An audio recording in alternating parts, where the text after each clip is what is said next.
Okay, now that we've got that other video out of the way,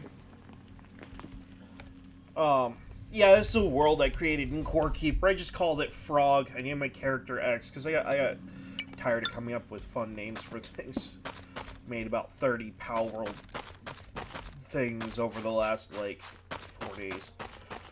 This is more of blowing off steam. That is not talking about the other issue that was in my previous stream that I said I was going to play Core Keeper while I was doing it. Instead, I just ended up, like, letting it off because, like, that particular topic was just too consuming, apparently. And I'm not going to let my channel just become a single topic channel. That's not going to happen. That is not what I want. Instead, we're going to discuss housing, actually. A very personal and close-to-home issue. Kind of intended. Here's the thing. There's a clip I'm going to play just the audio of RFK Jr., and he is talking with an influencer. I don't actually know who this is, but it's on his official. The average home in our country 2 years ago was $215,000. Today it's $400,000. So kids today, like your kids, Okay. $215,000. 2 years ago was $215,000. Today it's $400,000. Okay. That is part to do with inflation. So kids today, like your kids and my kids, are never going to buy a home. There's three big companies, BlackRock, State Street, and Vanguard. These are the biggest companies. Those three companies own 88% of the S&P 500. So they basically just own everything. And now what they've decided is they want to own every single family home in our country. Okay. And that is an artificial creation of demand. Okay? Effectively, what you've done is you have these three big companies, State Street, Vanguard, and BlackRock, who have purchased a lot of private, we'll just call it private equity, but it's effectively real estate. They'll never own it in the sense that you or I would. They own it in the sense that they just want it to have it, right? They're not going to resell it. They might rent it if you're lucky, and they'll drive up the price of rent, right? Like, ridiculously high. Because they've effectively bought every other rental in the area, effectively making, you know, your little landlord operation that you had if you're a landlord and you happen to see this, basically irrelevant, because, you know, they're probably on the verge of buying you out too. Alright. Now, here's where I have a problem with this, and a lot of people do. When you do that, you artificially bolster the price of other properties. Properties that you don't own. Now, they can sit there and say, oh, but we're the good guys. We're making everyone's property worth yada yada yada. Well, that's not exactly true. It's a side effect of you doing a bigger and badder overarching thing that is actually hurting the rest of us. By making property more expensive and therefore harder for us to afford, you're just being a jackass to the rest of us. And in reality, you don't care because you being mean to us doesn't affect your bottom line. Because your bottom line is built off of what I would call real purchases with a false intention behind them. See, these pieces of property, they'll never be really inhabited by someone in the United States. They won't. They won't.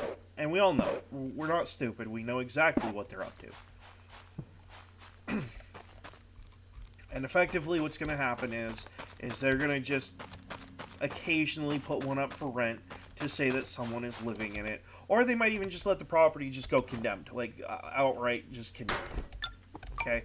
cheapest and easiest way to deal with it is just to have it listed as condemned, devalue the tax value so they don't have to pay out, you know, whatever amount, but they can still say that they own the property, so therefore they get to say when it gets sold and when it doesn't. And then they get to hold on to it indefinitely until the price of real estate goes so high that you can't afford to do anything. Coincidentally, what we have happening right now. Now, they'll never admit to this. Oh god, they'd be stupid if they did, right? Because if they did admit to it, they would be the bad guys. And that's just like, that's the thing that they don't want, is that label of, are we the baddies? Well, whether they want the label or not, they already have it, pretty much. Because, while they do have... I hate to say this on YouTube because it can get you demonetized faster than you can say whoops. They might have the monopoly on money, but they do not have the monopoly on force. That's the rest of the world. Okay? You can sit here and say, oh, well, I have all the money. All that money ain't gonna mean jack if you piss off the entire population of the planet. Okay? And I would hope that they're smart enough to realize that. I know rich folk can be somewhat out of touch. And by somewhat, I mean very friggin' out of touch. But you never know. This might hit the ears of someone that still has a modicum of common sense like Elon Musk does. For the most part.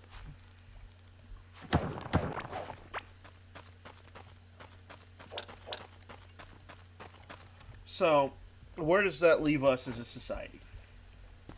Well, we're basically reeling with the real estate choices of a big friggin' company that owns like a third of the world's monetary transactions. So, I mean, basically, what they say goes, and what we have to say about it really doesn't matter, I guess, according to them. Them, of course, being, you know, these three big companies, and their WEF buddies. Which is 100% a thing. You can go look it up.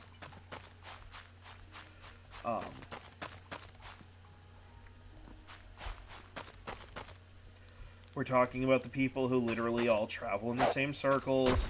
In fact, actually, if you work for BlackRock, Vanguard, or State Street, it's basically your job to go schmooze around with these people and cozy up to them as much as you can so you can get, you know, special treatment as much as humanly possible.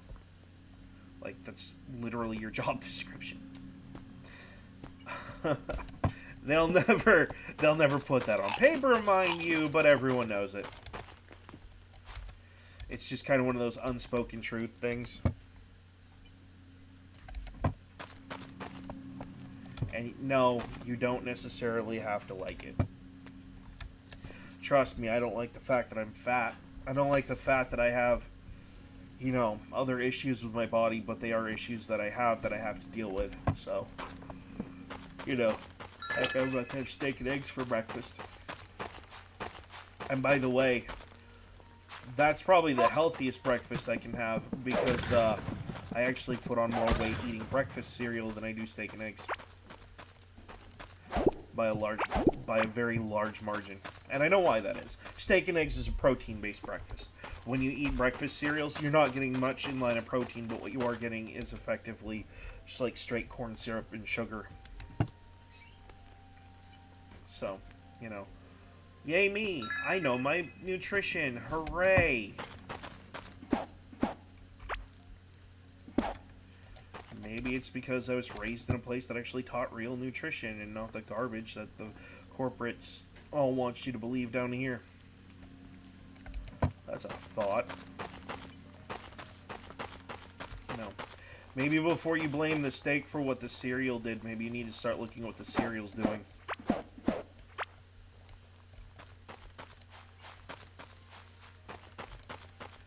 Just a thought.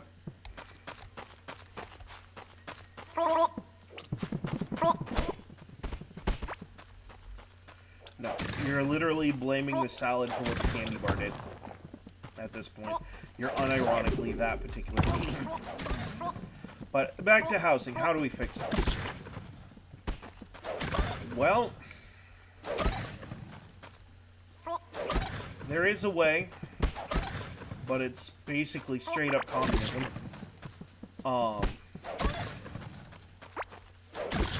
Have the federal government tell State Street, BlackRock, China, and Vanguard to shove it, and they no longer have ownership of that property under U.S. law, as they are an outside influence and they are effectively trying to negatively impact both our housing economy and the way that people live here by buying houses that will never be occupied. I could think of a number of fairly simple laws that could actually make that happen.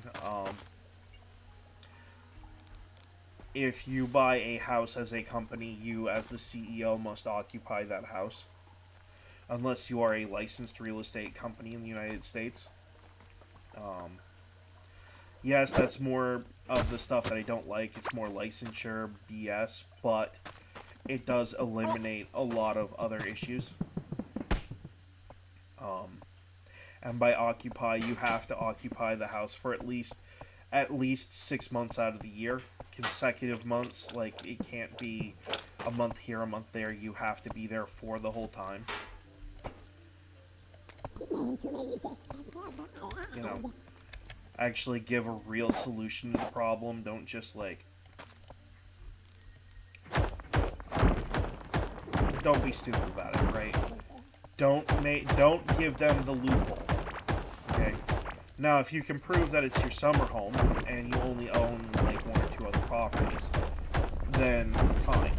And especially if you live in the U.S., right? If you're a United States citizen, and I do say citizen on purpose, then like you're exempt, right? But if you're a foreign national, meaning that you're traveling all over the world, there's no reason for you to own a piece of American property. That is one good solid way to deal with it. Another way, and this would be more of an emergency way to do it, I'm not a fan of using this, but you could declare eminent domain under the grounds that the property is owned to damage the United States economy, thereby making your purchase or ownership of a piece of property a threat to national security. You absolutely could. I wouldn't recommend it. It has a lot of really big drawbacks. Number one, you're basically giving the federal government property, and you're telling them that they get to set, the standards for what can and cannot be done with that property. Not a big fan of that. Because there's no way one of these little corpo-owned feds doesn't get a hold of it and say, oh, well, we don't want your kind here, so you can't be here unless you fit certain parameters, or you can't live here if you own a gun, or you said something wrong on Facebook, so you can't live here. Basically, you're getting the same result from Vanguard, but you just shifted it off to the feds doing it instead. Which is, by the way, extremely discriminatory, by the way. But they don't care. None of them would care. It's a practice that they intend to do because it's what their ideologically captured boardrooms have to say about it. Now, another alternative would be for Congress to write a bill, like I said before, requiring you to live in the United States for a certain amount of time to own land. And also making it so unless you're a licensed real estate company, you cannot put a company's name on the property itself. It has to be under your personal name. But rewriting the tax code to allow people to check off boxes for business or residence under their name. When you check off the box that says business, then you have to put the business associated with it. Now, yeah, they could just come in and buy a bunch of personal private properties for residential, but here's where it gets fun. Then you can roll in and say, okay, well, I have a green card, if I'm from the outside the country, so therefore I can buy a piece of land because I am effectively a U.S. citizen, quote unquote. Or better yet, wait until they're naturalized. You know, I don't know if naturalized is the right word, but wait until they've gone through the process, right? Once they've gone through the process, then they can buy. Why not? Yeah, sure. It says, oh, you're not a free country anymore. Dude, we haven't been a free country since before about 1896. When people started talking about needing to tax other people for things. You want to talk about a lack of freedom. Boy, are you in for a shock. I had a trouble remembering what buttons did what. So anyway, you could do that. Now, another thing we could do is we could just, you know, have a pseudo-civil war on our own property, on our own territory, where instead of going after, you know, each other, we just occupy this quote-unquote privately owned, business-owned, you know, foreign business interest-owned property here in the U.S. and tell them, screw you, it's not yours anymore. And then just have the feds write a counter deed that tells the world that it's ours, basically, and they can't do shit. But that sets a very bad precedence, because then, you know, the feds could do it whenever they wanted. That's why deeding and property rights are not usually handled by the feds. It's also why no titling company, I think, would go along with it, because it would basically destroy their credibility. I mean, there would be probably an exception, and the problem with that kind of power is once you give it, you can't exactly take it back. And it has such a really, really big potential to backfire. So, I mean, there's that. But I don't know. I think it's a complicated issue, and I really, really do think we can solve it. I don't think it's going to be solved in a day, nor do I believe that I have all the answers for this stuff. I have some ideas that other people could refine or, you know, reject and say, well, this is a better idea.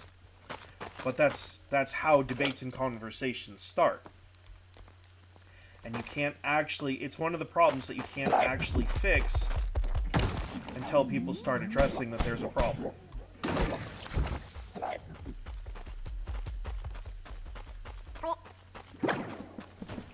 So,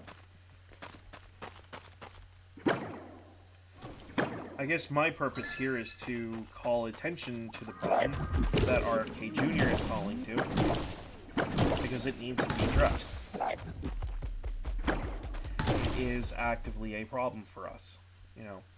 Our people my age, so I used to say kids for some reason. People my age don't have a fair shake. Like, if you're a millennial and you're buying a piece of land that isn't family owned, which is what I'm doing effectively, is trying to buy a piece of family owned property because it's the only way to do it nowadays. Which is another fun little detail we get to discuss.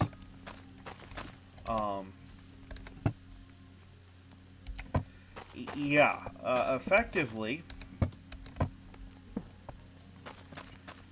you're extremely privileged, and not in the sense of what that word has been used as, which I actually have a problem with its current usage form.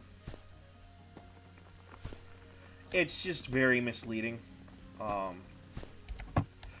There's that kind of privilege that is that is the word misused, but then you also have the real privilege of, you know, oh, well, I actually worked my butt off,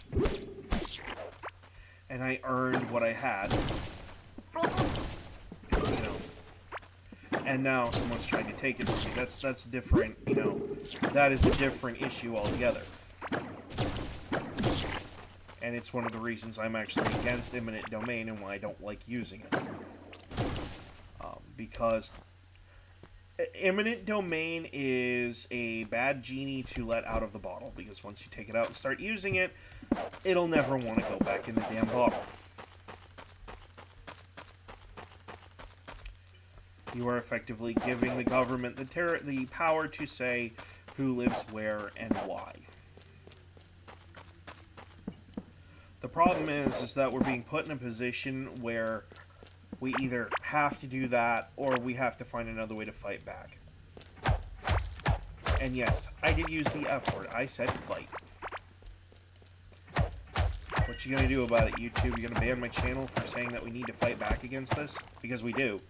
And it's not just happening here, by the way. You don't see it as much in India or, Europe, but it's coming for you too. It is. If it hasn't already. I don't know, I don't live in those two places. But I guarantee you, if you were to look into things, you'd probably find similar activity. You'd probably readily find it, actually. If I was a betting man, you would definitely find it. Okay, we're gonna trade stuff with this box. Because I just want the stuff that I want. And not the stuff that I don't want. But I would actually be very interested to know if this sort of artificial market manipulation is happening in other countries. I think that would be a very enlightening conversation that the whole world should be having. Not just some random mook on YouTube.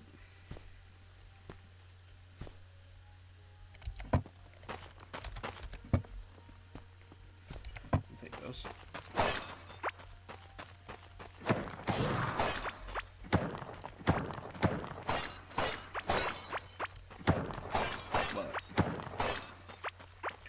I would actually be very, very interested to know if it's happening in other places too.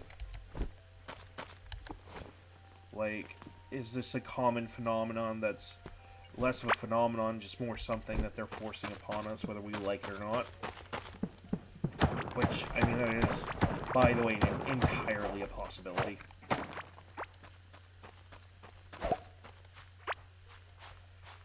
Oh, I suppose I need to start grabbing seeds.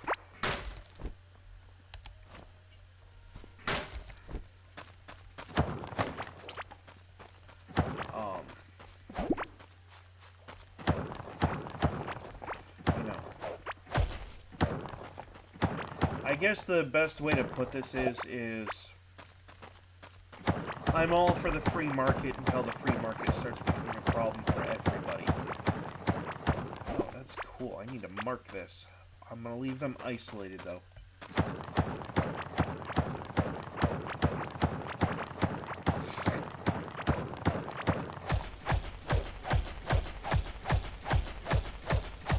Because I don't want to intrude upon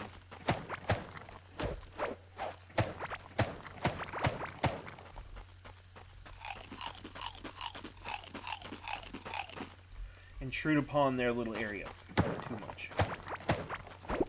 I have my reasons. Okay.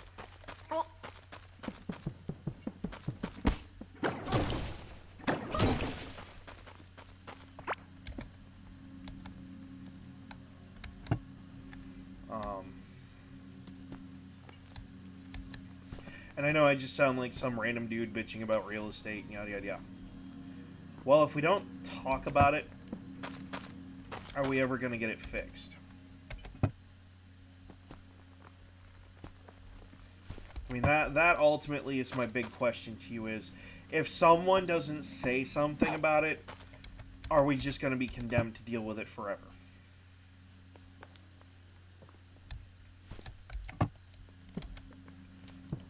Okay, like, I get it. You're tired of hearing people talking about it. That's fine. I'm not going to say the forbidden words that would cost me most of my viewership on here. But, like, This was going to be just a play and talk session. That's why we're doing it.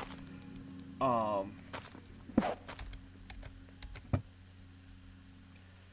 mean, at what point does the alcoholic acknowledge that he has a problem? You know? I'm all for having dignity and respect and all that jazz, right? Like, no doubt.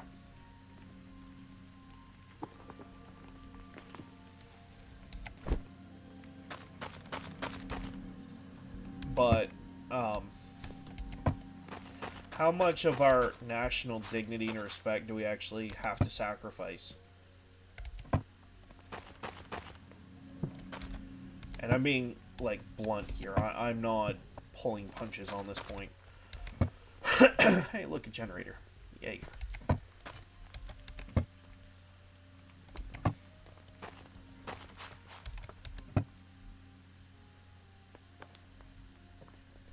Okay, well, making the conveyor belts doesn't make a whole lot of sense right now because I just don't have the goods to...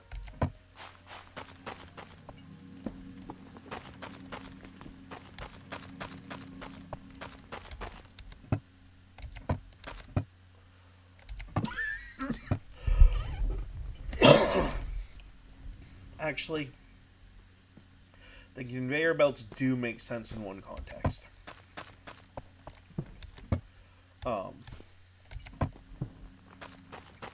No, it's just, it's not that I'm some sort of nationalist or anything. Don't misunderstand me. I'm proud to be in the country that I live in. And if that's how you define a nationalist, then freaking guilty is charged. But, like, I'm not saying my nation hasn't done things I don't agree with. They do it all the time. Allowing these companies to buy this land in the first place when they could have stopped them is one of those things. This absolutely could have been stopped. You can object to a sale of a piece of property. You have to show proper grounds to do so, but I'm sure that the federal government can do it.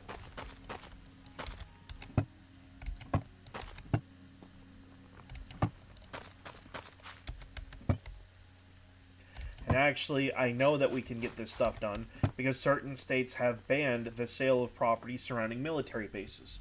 All we have to do is expand upon that bill that forbids foreign entities from doing that around military bases and expand it on into, I don't know, farmland, residential areas.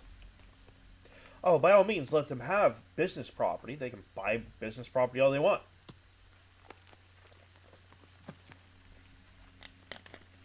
Sure. Not saying they can't do business here. I'm just saying that when it comes to the land that actually could be used by the people that are currently homeless in this country, no. You can screw off.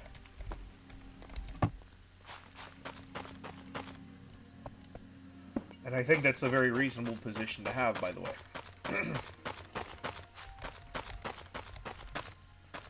Oh, yeah.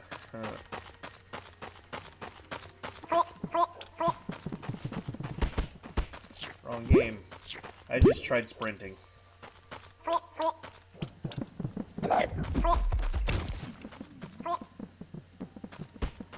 Oh.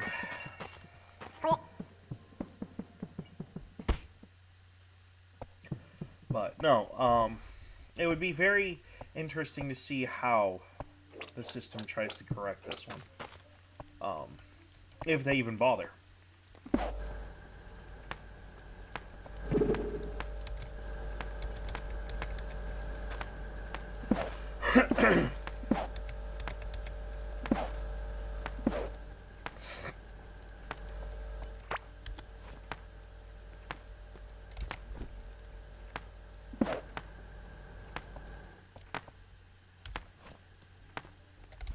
Because there's always that chance where they could just say, not our problem. It's a private market, we don't need to get involved. There's always that possibility. 100%. They can, and they probably will. And not naive enough to think that Big Daddy government is going to be the solution to this problem. No, they're not. They'd actually probably be more problems than they'd solve. But someone's got to do something.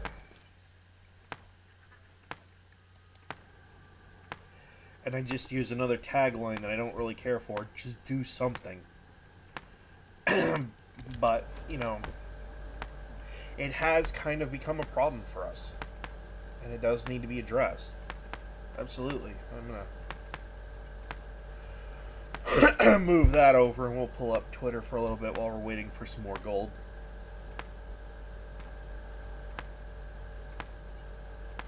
Oh, God. We're boned.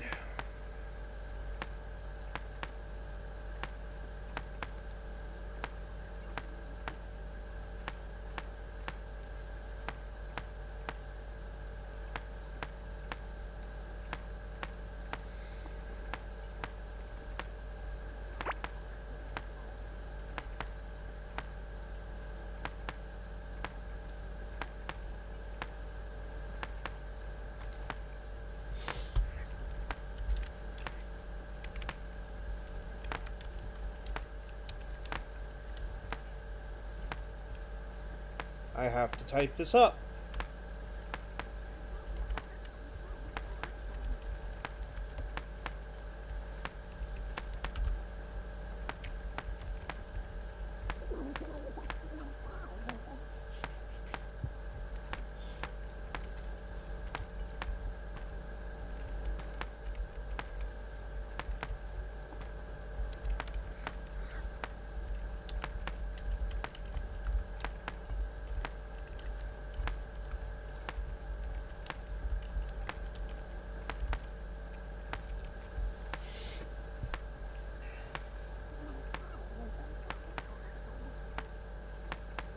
Yeah, no, they just destroyed. There goes the GOP. They just destroyed their one chance to maintain a party and actually do something good. Putting Susan Collins as the head of the Committee for Appropriations is the worst thing you could do.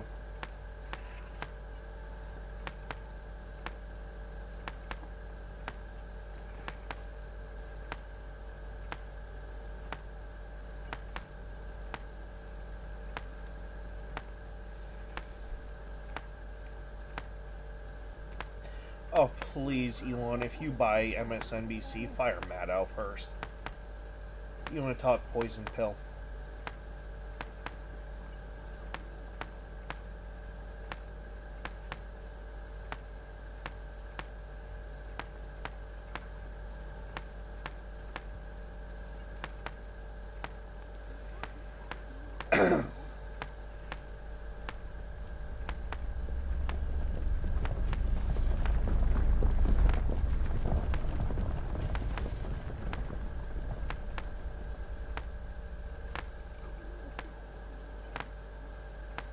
I can't say that on YouTube.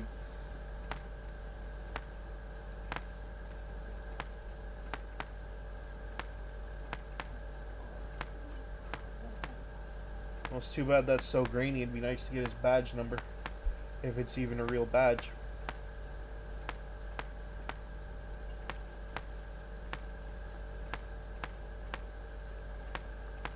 You're gonna make Mitch the bitch McConnell head of the Rules Committee? Yeah, no.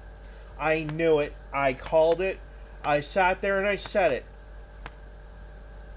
When I was out there smoking my cigar, I freaking called it. The Republican Party does one thing and one thing really good, snatching defeat from the jaws of victory. And they just fucking did it again. Congratulations. You didn't get the fucking memo.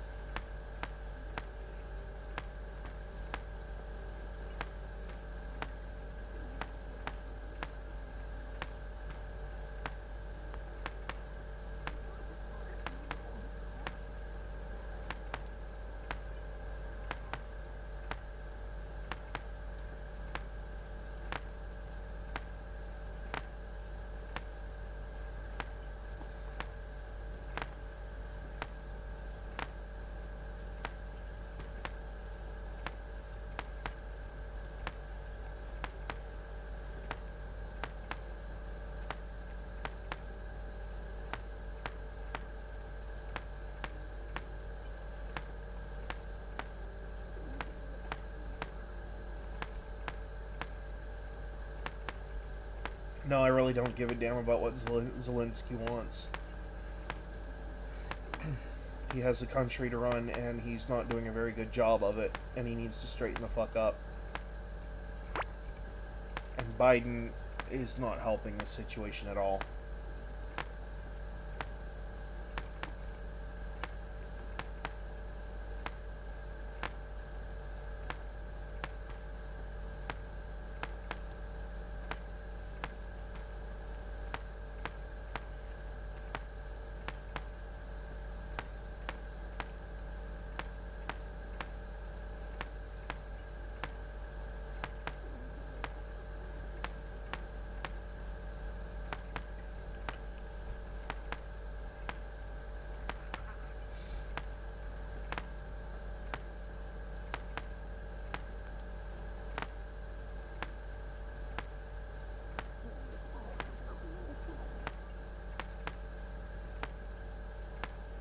Well, lady, then it's time to ditch him and go find a real man somewhere.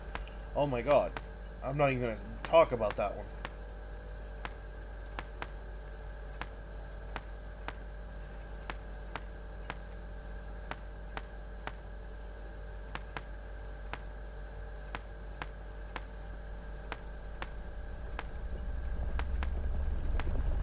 Okay, that sounds shocking and would get a lot of clicks um, on like YouTube or, you know, well, I don't necessarily want to say YouTube, but like Twitter. But here's the thing.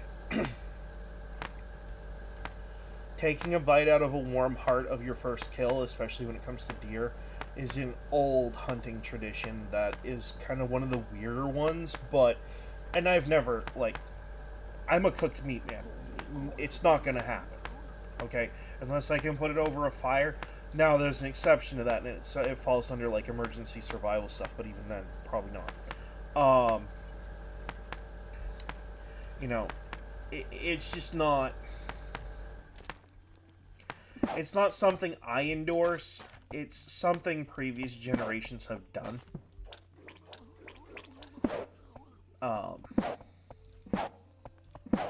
And no, I'm not going to sit here and say, oh, like slavery? No, I'm not going down that fucking rabbit hole. And I just refuse.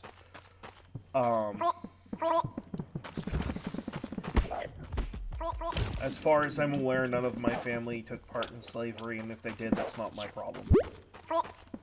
You want my honest truth. You want the honest truth about it. That's how I feel. It's not my problem what my ancestors decided to do.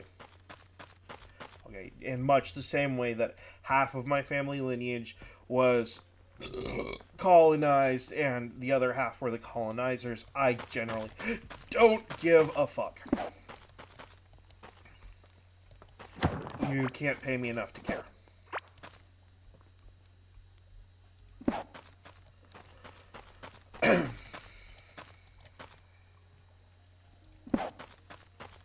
And it's not that I disrespect my native heritage, it's that I disrespect the narrative that's going on around the elements of my native heritage. That you've used it to turn it into a political talking point, whereas actually there have been people out there actively trying to do things about it, and they get laughed out of the room as kooks. Not so much that, you know, reparations or land or anything like that, but just like an apology would work fine, I'm sure. Look, I'm probably a good example of what I'm saying here. A lot of native heritage, okay, has been blended in with white heritage at this point. They've integrated in with the rest of the... they've basically become white heritage at this point. From us stealing their laws and stuff to make our Constitution, or, well, to assist in making our Constitution. Actually, a lot of majority of it's Judeo-Christian based. But there are also ideas that a lot of Native Americans held as well, because they're just kind of common sense. So, I keep pushing the wrong buttons because I'm so used to playing Palworld.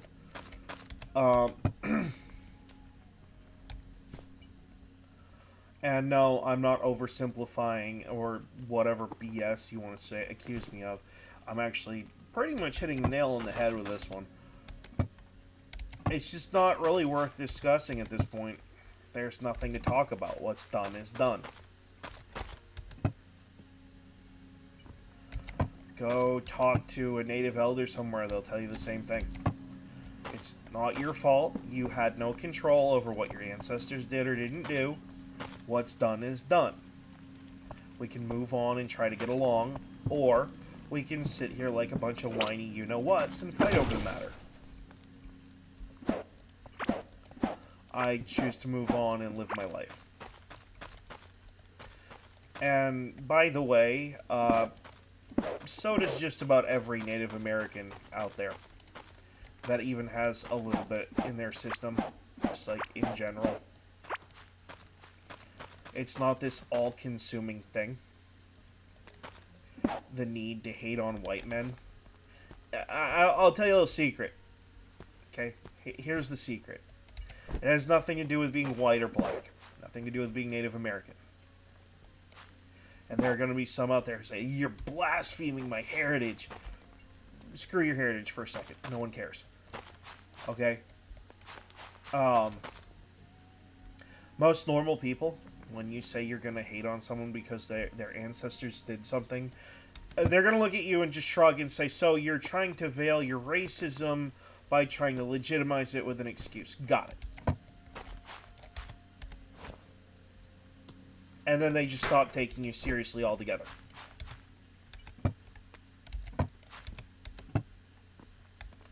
Oh, but I can't be a racist. I'm not white. Since when? Since when is that a thing?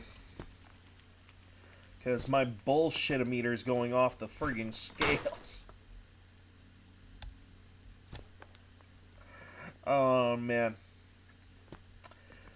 White people can't be are the only ones that you can be racist towards and not be a racist. Okay? Okay. So tell me something, the black community hating on the Jewish community for how long doesn't make them racist? Tell me something. Native Americans hating white people because of what happened doesn't make them racist? Even though I could point to some very good examples of straight up racism from the Native American community. Oh, I'm not saying white people can't be. Trust me, I know we can be. I have lists of organizations, the KKK, the Aryan Brotherhood, you know, the list goes on of racist organizations, right? And, by the way, I'm not afraid to label off the Aryans as being racist because they are. They know they are and they're proud to be. Right? Like, that, it's kind of their thing.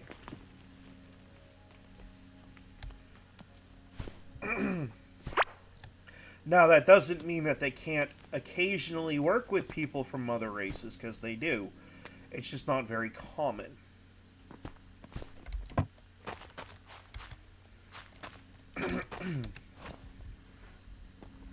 Not that I would know from personal experience, nor do I ever intend to find out.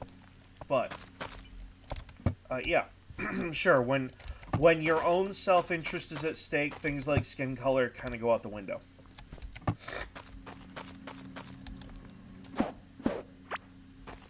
Right? Like, it's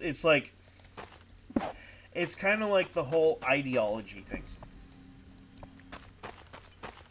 And also certain biblical teachings and principles, too. Best example. Okay? You're in the woods. You're lost. You can't be found, and you've walked for, like, 2 weeks. You're starving. A rock falls off a cliff and kills a wild boar. Now, according to biblical principles, you're not supposed to be able to eat bacon or any sort of pig. There's nothing else around, and it's either eat the pig or starve to death. Which one are you going to choose?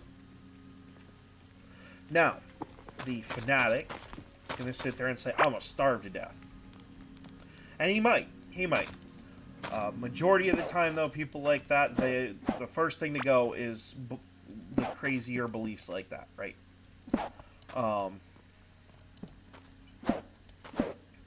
the fanatic might just starve himself to death. And that is his right to make that decision for himself. 90% of the time, even if they are extremely fanatical in their whatever belief they have, okay? 90% of the time, it gets thrown out the window. And actually, there are biblical teachings about that exact concept. Some of what's in the Bible is considered optional when it comes time right down to brass tacks. For example, there is a thou shalt not steal. You can't steal, right? Theft is wrong. But when you get into the example of the person who is actually starving, well then all of a sudden, you know, it's okay as long as you pay it back. So,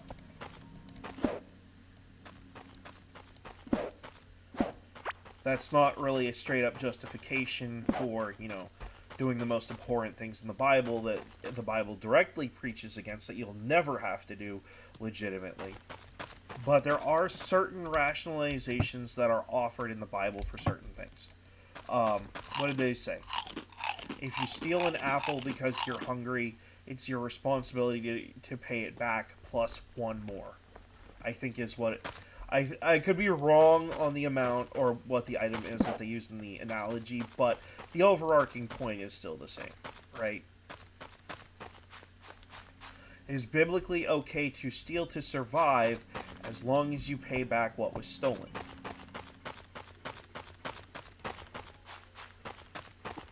With interest.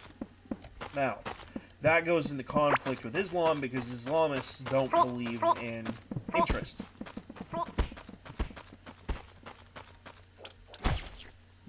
It is another example, actually, of incompatible aspects of the two religions. And there's a lot more than that, too. Christianity, generally, the Crusades, if Christianity was actually being followed, the Crusades would have never happened. They happened as a result of Islam invade the Muslim religion, or I keep mixing it up. I think Muslims are the people, the Islamist religion is the religion. Either way, I could be wrong. Correct me in the comments, or you know, in the chat if you're even listening.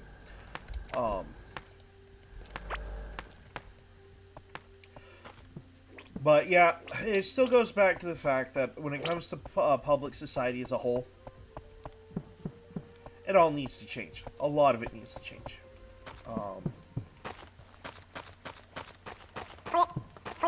And one of the first things that we should start on is what RFK Jr. was talking about.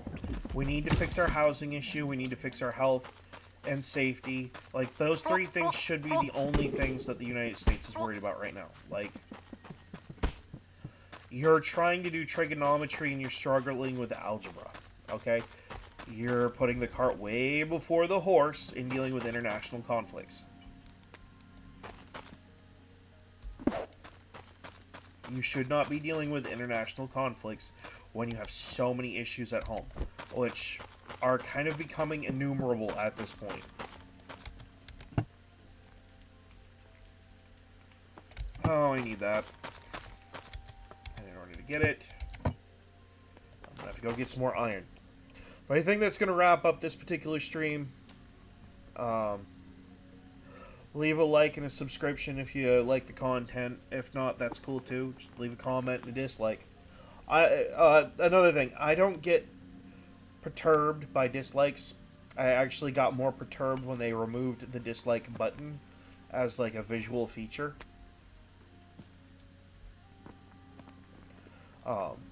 That bugged me more.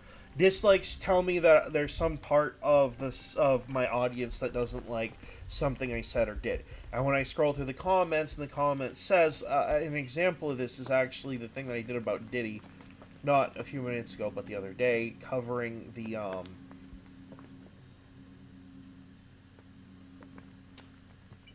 the whole witness intimidation thing. Someone left a dislike, and I'm assuming it's the same guy, jumped in and left a comment. I'm actually grateful he did. I am glad he did. I'm glad he brought up the point that my information was a week old. Thank you. I appreciate that, actually.